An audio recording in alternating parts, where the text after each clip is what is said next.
संजय राऊत साहेब जे शिवसेनेचे खासदार आहेत त्यांनी परवा काय बोलायचंय ते बोललं. आपण सगळ्यांनी बोलायचं, न्यायालयावर आमचा भरोसा आहे.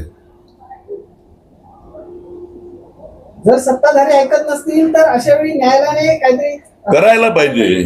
काय म्हणणं आहे आपलं? करायला पाहिजे, पण 5-5 वर्ष अजून निर्णयच येत नाही ना. एक मुलगी जी आताची ठिणगी आहे ही नेपाळ आणि बांगलादेश सारख्या आंदोलनामध्ये रूपांतरित होऊ शकते. होऊ शकते ना. एक मिनिट, नेपाळ आणि बांगलादेश सारखी करण्याच्या अगोदर आपले सुज्ञ नागरिक आहेत, ते विचार करतील. पण तुम्ही जर त्यांचा अंत बघितला तर माणसं कोणत्याही लेवलला जातील. सर्वच राजकारणी सध्या दिल्लीमध्ये गेलेले आहेत, सर्वच नेते समर्थन करण्यासाठी गेलेले आहेत. आपण सुद्धा त्या तिथं जाणार आहेत का, किंवा त्यांना कशा पद्धतीने? नाही, मी एवढा मोठा राजकारणी नाही.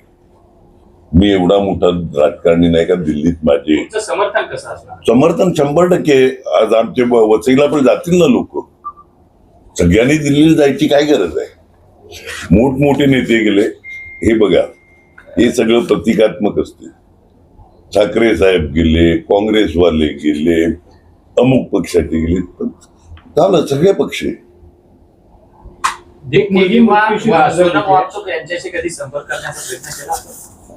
ते मोठी लोक आहेत हो. सोनम वांगचूक इतक्या शिक्षणामध्ये काम केलंय. आमिर खानचं 3 इडियट तुम्ही बघितलं असेल, त्याच्यावर त्यांचं कॅरेक्टर दाखवलं गेलं का कशा प्रकारे ते शिक्षणामध्ये काम करतात, समाजसेवेचं काम करतात. आता त्याला पण बोलतात की चायनाचा दलाल वगैरे वगैरे. अहो, आता मी काय बोलला, जो विरोधात बोलला तो पाकिस्तानी हे असेल, चायनाचा असेल, बांगलादेशचा असेल, आता उद्या श्रीलंकेचं पण आपलं हे बघायला. इराण आपला मित्र, पारंपरिक मित्र. अजून काय माहितीये का, होमर्जूनवर चाललेले हल्ले, होमर्जूनवर चाललेले हल्ले. अरे थांबा ना जरा, तुमचेच प्रश्न महत्वाचे आहेत का? दुसरे मूर्ख आहेत का? होमर्जूनचे प्रश्न तो इतका गहन होत चाललाय का आपल्या माणसं मरतायत, बोटी बुडतायत. ते उद्याला